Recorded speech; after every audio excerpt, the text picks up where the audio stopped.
Bonjour à tous, soyez les bienvenus. On est en direct, c'est vendredi, alors on vous a réservé un petit peu de sport pour le week-end, mais vous allez voir une compétition très particulière. Top départ pour l'hackathon, soit un marathon informatique, ça va durer 2 jours.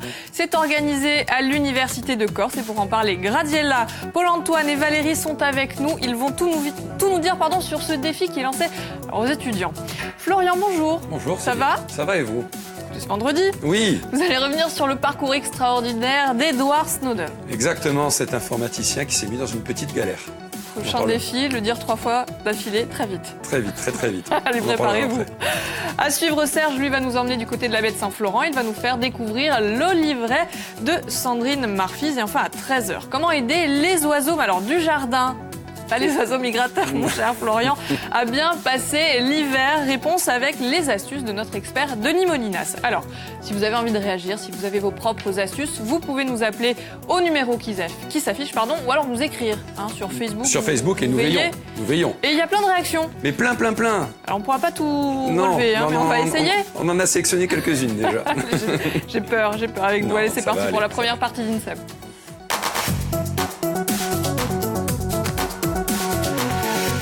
Bonjour à tous et bienvenue. Bonjour. J'espère que tout va bien. On est ravis de vous accueillir. Bon, on a un beau public en plus aujourd'hui. On va faire les présentations. Graziella, à côté de moi, Louise, vous êtes directrice de la fondation de l'université. Oui. Vous êtes venue accompagnée de Paul-Antoine. Paul-Antoine Bisgambil, vous êtes maître de conférences en informatique. Oui, responsable du département informatique et du master aussi. C'est vous qui avez de drôles d'idées. Ça nous arrive, l'équipe pédagogique, ça nous arrive, effectivement. Et enfin, vous êtes venu accompagné de Valérie Lutz-Serpage. Vous êtes chargée de projets développement numérique, en particulier l'open data. Exactement. À la collectivité de Corse. Alors, ça y est, on commence avec les noms barbares. L'open data, rapidement, qu'est-ce que c'est ? Alors, l'open data, ça concerne l'ouverture des données. En ce qui concerne la collectivité, qui est la collectivité de Corse, c'est l'ouverture des données publiques. Donc l'idée, c'est de mettre à disposition sur une plateforme web, dans des formats standards, les données produites par la collectivité dans le cadre de l'exercice de la mission de service public. Et donc faire en sorte que ces données puissent être utilisées par le grand public, c'est-à-dire les développeurs, les chercheurs, les journalistes, par exemple. Et même le grand public. Le grand public et le public d'initié aussi, les entreprises du numérique. Alors, vous êtes là pour Hack for Corsica, soit un hackathon. Ça va durer 2 jours. Vous allez réserver 2 journées et même des nuits très intenses pour les étudiants. Mais avant de voir comment ça va se passer, il faut nous expliquer ce qu'est un hackathon. Oui, alors le terme, c'est un petit peu éloigné de la partie hack, piratage. C'est un concours informatique, en fait, un concours de programmation. Et donc là, sur 2 jours, on a une petite 60aine d'étudiants qui vont se frotter à 5 défis d'entreprise. Et on a bon espoir d'avoir des résultats sympathiques à présenter pendant le 2e jour. Donc, un marathon informatique, et c'est vous qui avez eu l'idée ? C'est moi, oui, l'équipe pédagogique et Graziella aussi. En fait, la genèse de l'idée, c'est que, au niveau de l'université, ça fait quand même plusieurs années qu'on essaye d'organiser des serious games. Donc, l'objectif est très pédagogique. Là, c'est vraiment au service des étudiants. Ouais. Et c'est essayer de sortir du cours magistral classique pour les confronter à des problématiques, pour ce hackathon déposé par des professionnels. Ça vient aussi un petit peu du challenge innovation.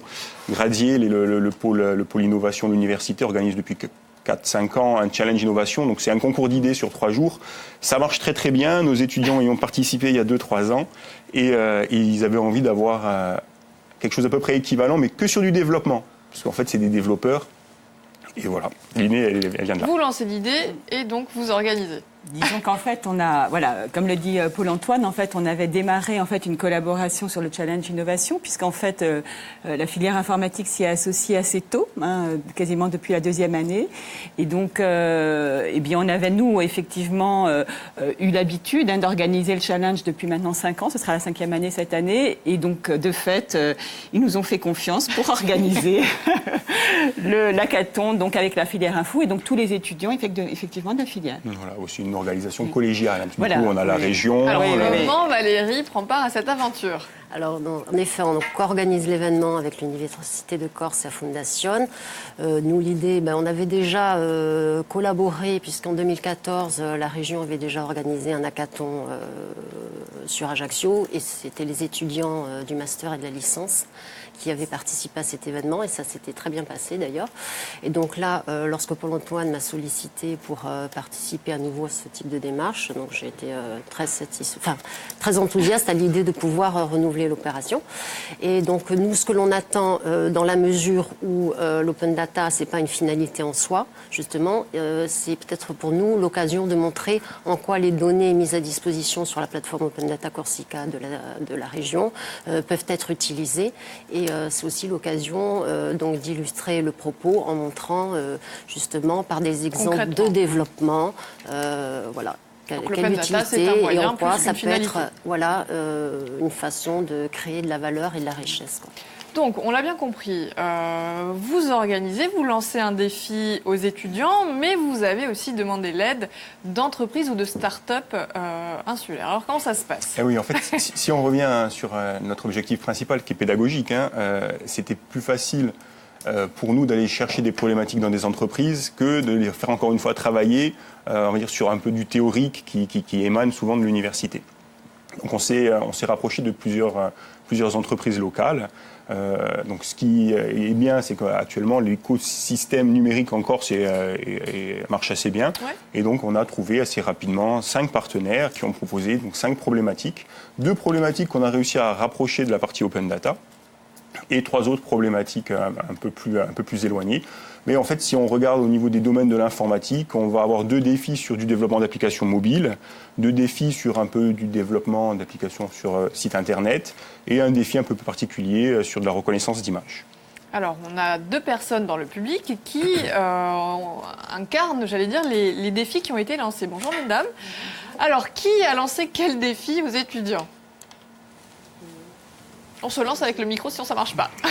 Alors, moi, je suis Doumé Malpé, je représente le groupe Hollandini Voyage. Et nous, le défi qu'on a lancé, c'est une application mobile pour des clients qui seraient sur des hôtels et sous forme de flash, par exemple. Et ils pourraient accéder au menu des restaurants des hôtels, à la météo, au service de l'hôtel aussi, pourquoi pas des excursions à faire aux alentours, des lieux à visiter, des restaurants, etc., etc. Donc on voit que c'est très concret, que la demande est très précise. Oui, sur certaines entreprises, notamment la Hollandine, c'est assez précis et c'est un service supplémentaire qui pourrait être apporté aux clients d'un hôtel. Ils pourraient du coup voir le menu. Alors ils ont pensé aussi, pour que ça soit un peu plus didactique, penser à si je télécharge l'application, j'ai une réduction par exemple pour le cocktail du soir ou pour l'apéritif du soir. Oui, au-delà de la commande, il y a déjà des propositions de projets d'amélioration. Oui, tout à fait. Puis ça pourrait être aussi pour des clients de l'hôtel qui sont en famille avec des enfants et par exemple qui recherchent d'autres familles avec des enfants également et qui pourraient se rencontrer. Donc c'est plein d'idées comme ça. Donc entreprise locale déjà bien implantée, hein. Oui. Et également une start-up toute neuve. Alors, moi, je suis Barbara Baguiani de Compte Musique. Et donc nous, c'est un défi un peu plus particulier. Donc ce qu'il faut savoir, c'est que dans Compte Musique, on va avoir un player et en partenariat avec l'IRCAM, donc qui est l'Institut de recherche musicale acoustique. Nous allons avoir des descripteurs assez innovateurs. Et en fait, le défi qui a été lancé aux étudiants, c'est de savoir comment récupérer un flux musical pour ensuite pouvoir décrire cette musique, changer les tonalités, etc., sans tomber dans l'illégalité. Donc c'est quelque chose qui n'existe pas. C'est un autre domaine encore. Là, on est vraiment au le cœur de métier d'informatique. L'informatique et même un petit peu d'innovation, peut-être, sur les idées qu'ils vont devoir mettre en place pour essayer de répondre à une problématique qui est un peu plus costaud, là, du coup. Donc de sacrés challenges que vous venez de lancer à ces étudiants. Comment vous allez faire pour les départager rapidement ? Alors le mardi dans l'après-midi, il y a donc on va organiser des soutenances. Les étudiants, ils n'auront pas beaucoup de temps, 5 minutes pour présenter leur développement. Effectivement. Oui, alors on a 60 étudiants, un peu plus, 63 étudiants mobilisés sur le hackathon. Ça nous fait 16 équipes. Et donc regroupés, c'est 3 ou 4 équipes par défi. Donc il y aura un jury défi qui sera dirigé par les partenaires. Et donc chaque partenaire va pouvoir élire son vainqueur, enfin son groupe vainqueur. D'accord. Ah bah écoutez, avant de voir justement dans quelles conditions va se passer la compétition, on va faire une petite parenthèse avec vous, mon cher Florian. Nous, bon, c'est pas un marathon informatique, c'est un jeu quotidien, c'est autre chose. Enfin, ça peut être un marathon aussi, hein, on l'a vu cette semaine. Alors pour jouer 0800 3x0 900, vous nous appelez et vous aurez peut-être la chance d'être sélectionné par Colomba et de venir jouer avec nous en plateau, bon par téléphone, hein, bien sûr. Alors à gagner aujourd'hui, il y a 2 places pour le concert du groupe Fishback le 18 janvier à l'Espace Diamant. Il y a aussi une power bank, elle est là. C'est pour charger votre smartphone. Il y a également un petit Ironman en clé USB, c'est pas mal ça. C'est les cadeaux geeks, ça donc. Voilà, c'est les cadeaux geeks, exactement. Et le livre Corps et âme de Patrice Bonnel et de Yannick Doublé. Voilà, on le voit ici. Qu'on a eu l'honneur de recevoir en plateau et avec notre très belle Marina en photo. Exactement. De couverture. Allez, à suivre, vous avez la chance d'avoir un plateau d'experts. C'est ça. Aujourd'hui, donc, vous avez décidé de parler du parcours incroyable d'Edward Snowden. Oui, Edward Snowden. Alors vous connaissez peut-être, vous avez déjà entendu parler d'Edward Snowden, non ? Donc qui est un informaticien américain âgé maintenant de 34 ans, qui était employé de la CIA et de la NSA, donc les fameuses agences américaines de renseignement, et rendu célèbre pour ses révélations au grand jour sur les détails de plusieurs programmes de surveillance de masse américains et britanniques. Rien que ça. Pour la petite histoire, c'est en juin 2013 que Snowden rend public par l'intermédiaire des médias, notamment The Guardian et The Washington Post, ces informations classées top secrètes et qui concernaient la captation de métadonnées des appels téléphoniques aux États-Unis, ainsi que des systèmes d'écoute sur le net et des programmes de surveillance. Pour justifier ces révélations, il indiquait que son seul objectif était de dire au public qui est fait en son nom et ce qui est fait contre lui. Et oui, les Américains ne savaient pas à ce moment-là qu'ils étaient surveillés et surtout d'aussi près. Il faut savoir que notre informaticien avait quand même un job de rêve, hein, avec un salaire plus que correct, qui lui assurait un mode de vie assez privilégié. Il vivait notamment dans une grande maison sur une plage d'Honolulu. On a compris pourquoi, par exemple, vous faites votre métier. Hein. Petit coquin. Sortir le bar de la plage. Oui, voilà. Ce qui est déjà pas mal. Hein. Donc avant de balancer la purée, il a fallu beaucoup réfléchir. Mais sa bienveillance envers le peuple américain a pris le dessus. Il déclara donc « Je suis prêt à sacrifier tout cela parce que je ne peux, en mon âme et conscience, laisser le gouvernement américain détruire la vie privée, la liberté d'Internet et les libertés essentielles des gens du monde entier avec ce système énorme de surveillance qui est en train de bâtir secrètement. » Donc les Américains. Bref, je vous passe les détails sur les fuites d'informations, hein, mais la CIA s'est bien sûr rendu compte que les fichiers avaient été copiés sur clé USB. S'en est donc suivi une longue chasse à l'homme. Snowden était bien sûr en contact avec des journalistes, donc pour vendre sa petite bombe, ce qui n'a pas été facile car forcément il a fallu que l'informaticien et le journaliste en question se rencontrent. Mais vu l'importance des documents qui allaient être divulgués, il valait mieux se faire très discret et surtout ne communiquer sur aucun réseau. Là, c'était surveillance à bloc, hein, quoi. Hein. Ayant des notions de mandarin, notre ami se réfugia dans la masse asiatique et plus particulièrement à Hong Kong, donc pour se cacher et pour rencontrer ce fameux journaliste. Alors, je peux vous dire qu'il a failli disparaître plus d'une fois. Hein. Le Snowden, même en Chine, hein, il a beau essayer de se cacher, l'idée était quand même de le tuer avant qu'il ne parle. Hein. La fuite concerne quand même entre 50 000 et 200 000 documents. Vous imaginez bien que les Américains ont dû tout faire pour étouffer l'affaire, mais non. Ils n'ont pas réussi et Edward Snowden est bien vivant et lui d'ailleurs a bien réussi son coup. Alors forcément, une fois les infos révélées, il fut inculpé le 22 juin 2013 par le gouvernement américain sous les chefs d'accusation d'espionnage, vol et utilisation de biens gouvernementaux. Il fuit ensuite à Moscou en juillet 2013 et obtient l'asile temporaire en Russie, puis pour 3 ans en 2014. Ce bail a d'ailleurs été renouvelé, hein, car à l'heure actuelle, Snowden vit toujours en Russie avec un droit de résidence prévu jusqu'en 2020. Bon, en gros, il est protégé par le gouvernement russe, tout simplement. On dirait un scénario de film. C'est un peu un film qui est sorti l'année dernière, d'ailleurs. Ça tombe bien, hein ? Exactement, c'était bien le film. Donc tout est vrai. Tout est vrai, et ce qui est fou, c'est qu'il est encore vivant, il vit en Russie, bon, il va être jugé, il va se passer sûrement quelque chose dans les années qui arrivent, mais pour le moment... On n'a pas mis la main dessus. D'accord. Ah bah écoutez, merci beaucoup pour ce parcours extraordinaire. Allez, revenons-en aux conditions de ce marathon informatique. 2 jours non-stop. Alors en fait, oui, 2 jours non-stop, avec même une nocturne. Un petit stop. On a décidé d'arrêter à 4 h du matin. Voilà, c'est-à-dire qu'on avait déjà testé le minuit avec le challenge innovation. Là, on va un peu plus loin, on va jusqu'à 4 h du matin. Ah bah oui. Et donc, ça se passe au Palazzo Nacional, à Corté. donc là à proximité du Fab Lab, et on investit en fait l'ensemble du lieu avec les étudiants et les coachs qui seront présents pendant les 2 jours. Bah oui, les coachs, oui.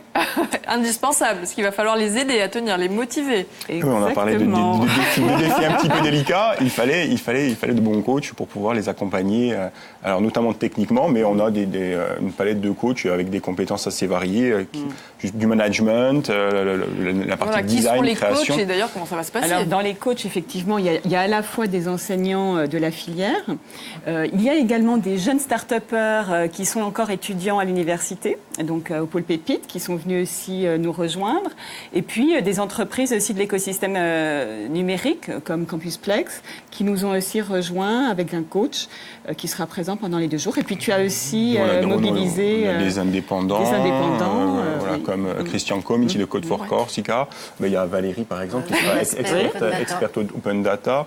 Vous avez votre équipe donc. Il y a Laurence Moscardine aussi. Laurence Moscardine, oui, qui est ergonome clinicienne. Donc on a une palette de coachs assez variée pour essayer de pouvoir cibler au mieux une compétence bien précise sur un coach et afin d'aider nos étudiants. Il y a un coach par équipe ou vous allez motiver tous les participants?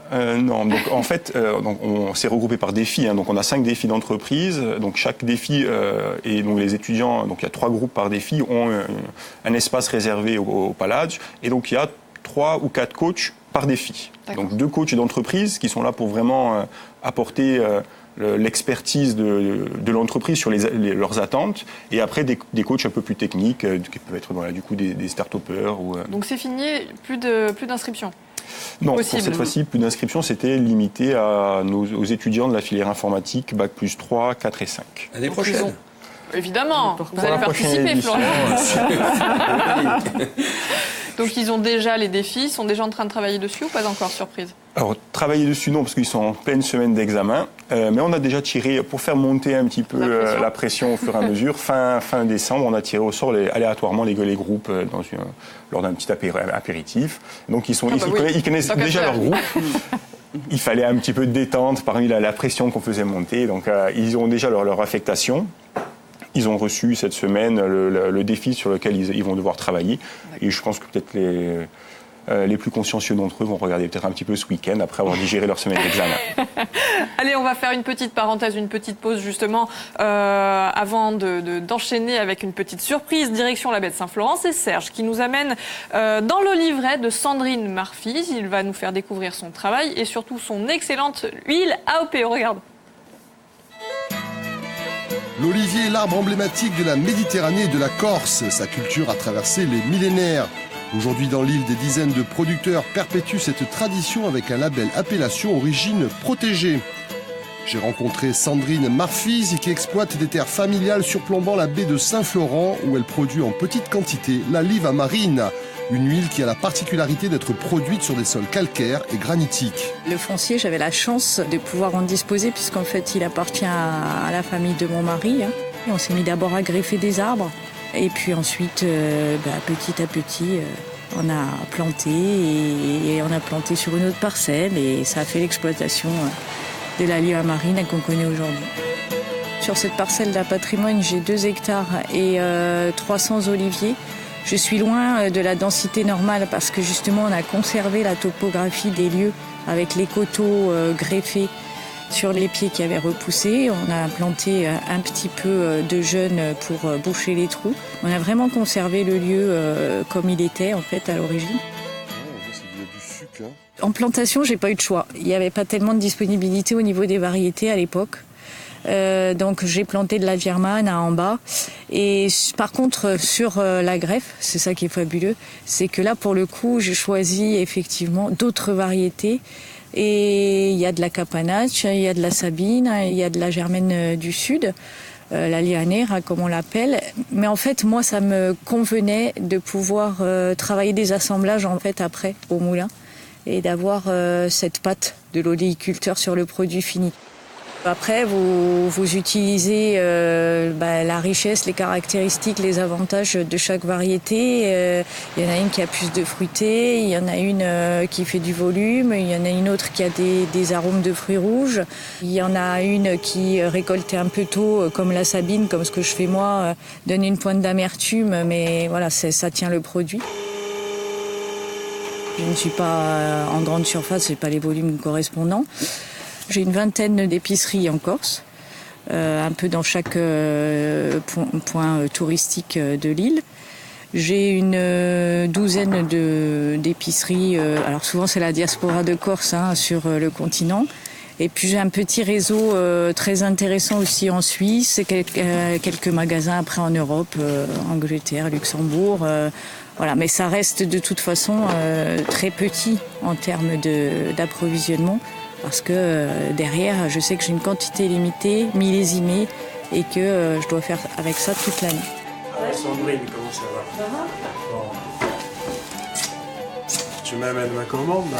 L'idée, c'était de redonner le lien avec le lieu qu'on a vu et qui permet de bien symboliser le fait qu'elle sort d'un verger qui est en bord de mer, en fait. La Liva Marina Olio di Gorsica, une huile au goût d'amande à consommer sans modération. Bon appétit. Notre gourmand, Serge. Allez, à suivre, habituez-vous désormais chaque vendredi. Elle sera là pour nous livrer son regard décalé. C'est Dave et son récap.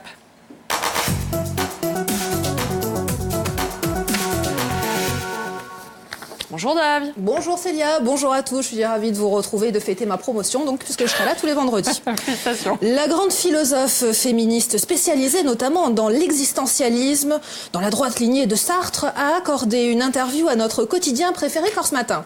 Je veux parler, vous l'avez reconnu, de Laetitia Casta. Je ne suis pas une féministe, dit-elle, je suis une femme.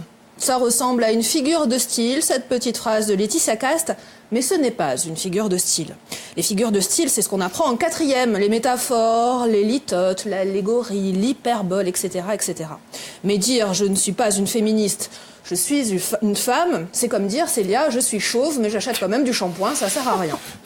Un petit extrait de l'interview accordée à Corse Matin par Laetitia Casta. Elle dit « Je ne suis pas d'accord avec cette idée de balance ton porc. Après, ça va être quoi? Balance ta salope?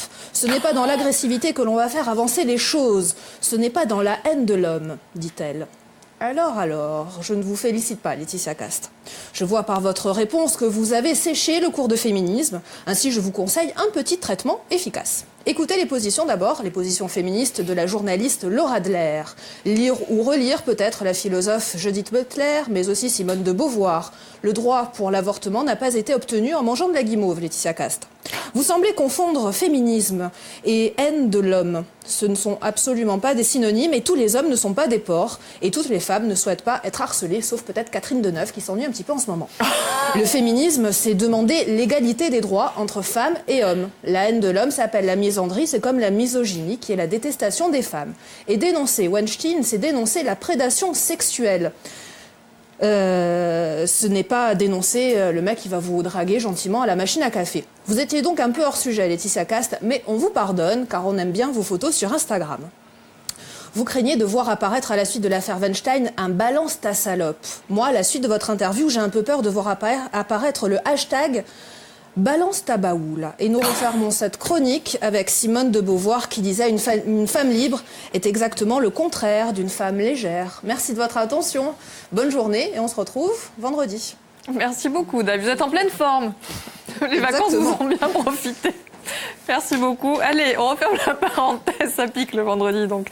Allez, revenons-en à notre marathon informatique. Donc 2 jours pour créer une application, ça va être du sport, c'est le moins qu'on puisse dire. Est-ce que ce sera ouvert au public ? Non, là, c'était pas prévu pour que ça soit ouvert au public. Le lieu qui nous accueille a une capacité un petit peu limitée, mais comme l'a dit Florian, peut-être la prochaine édition, on pourrait réfléchir à l'ouvrir au public pour juste visiter ou pour même participer. C'est des réflexions en cours. Découvrir ce que c'est. Découvrir aussi, oui. Peut-être des candidatures extérieures ou d'entreprises. Si dans les candidatures pour l'année prochaine, vous voyez marqué Florian Carrier et Jean-Baptiste Lec, surtout, oh là là. ne faites pas cette édition, je vous le dis. On pourrait avoir des surprises, hein, on ne sait jamais. Surtout de la part de Jean-Baptiste. Surtout lui. Il faut pouvoir rigoler pendant les 24 heures. Donc, justement, les projets qui vont être menés pendant ces 2 jours intensifs, qu'est-ce qu'ils vont devenir? Est-ce qu'ils vont vraiment être utilisés en bout de course?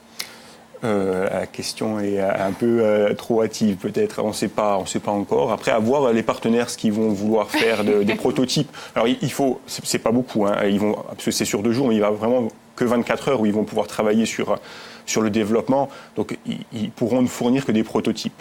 Encore une fois, pour nous, c'est vraiment un exercice pédagogique, hein, c'est au service des étudiants que c'est organisé, pas des entreprises. Les entreprises, elles sont là vraiment comme un soutien.